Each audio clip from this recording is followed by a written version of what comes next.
Hello, friends. Father Brian O'Brien, pastor of St. Francis Xavier Catholic Church here in beautiful Stillwater, Oklahoma. Glad to be with you today. Over the past, couple weeks here in the parish, we have been kind of really emphasizing the dignity of human life, what we would call in the church the gospel of life.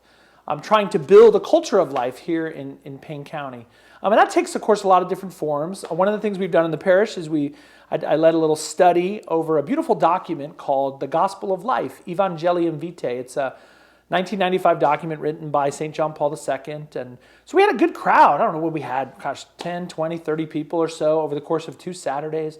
It was just one of those ways of kind of building up and raising up leaders in our parish who want to dedicate themselves more and more and more to the pro-life cause, to building a culture of life. Well, here in the state of Oklahoma and around the country, there's a lot of initiatives going on. One of them that happened here locally in Oklahoma City is called the Oklahoma City March for Life. We had some parishioners who went. We had the bishop was there, lots of priests, and all kinds of people, a couple thousand people at the state capitol. The big event, though, of kind of the nation, if you will, was the National March for Life, which took place on last Friday in Washington, D.C. Our very own Jessica Petter, who's our Director of Evangelization and Formation, Jessica went.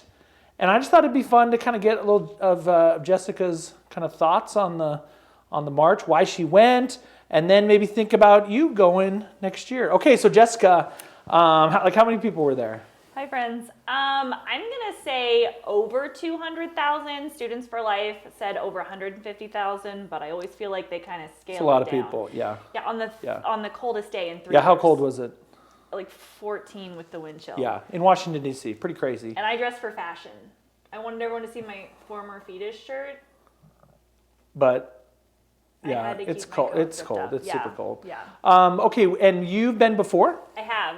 I was trying to decide on the plane if this was number 8 or number 9. Nice. But it's up there. And I've been as well, and it's quite the event. And so, what do you do? What happens at a March for Life? So I arrived on Thursday, and I went to the National Shrine and went to the Mass for Life. So you have the big mass the night before. Yes. Thursday night. Huge mass. Couple thousand people. A lot of teenagers, a lot of bishops, archbishops. The papal nuncio was there. So we start out with the Vigil for Life, and then the next morning I got up and I went to the National Mall and was there from 9 to 4 and got to hear amazing speakers, Father Mike Schmitz. There's kind of a little there's like a rally. There's a concert to kind of keep everybody moving and warm. Lots of universities come. A lot of dioceses send contingents. So it's a really big, very lively crowd. And then there's like a physical march. And there's a physical march. From where to where? The Museum of Natural History on Constitution Ave. All the way to the Supreme Court building. And it takes 2 routes, and then there's a merge point, so it inevitably kind of backs up a little bit. But and it coincides with, the special date is January 22nd, which is the day in 1973 when the Supreme Court decided on the Roe versus Wade decision, which legalized abortion in all 50 states. Our hope is that gets overturned this year. There's actually a Supreme Court case happening. So when Jessica came back, one of the things she said to me was, the hope was that this is the last march that ever has to take place, right? Yeah, as much as I love going to our nation's capital, I would love to go maybe in the summer. We can go for other, when it's warm for another reason. So what would you say, Jessica, just as we close here, what for the people of the parish who maybe want to come next year, want to get involved in the pro-life movement, what can they do right here in our own parish? I think the best place to start is to educate ourselves on what it means to be pro-life. St. John Paul's encyclical is a great place to start. We'll link that down below in the video. Yeah. Cool. Because the reality, going to the National March or at the state level, that's amazing and it's a really beautiful witness. But that's probably not going to be the thing that changes hearts. It's going to be conversations that we have with our aunts and uncles, brothers and sisters, college friends, to be really educated Catholics, to be able to have a pro-life conversation with people that we interact with in our day-to-day lives. Yeah, so on the beauty, just the beauty and the dignity of the human person, and then in our own, especially on the subject of abortion, like making our own community abortion free.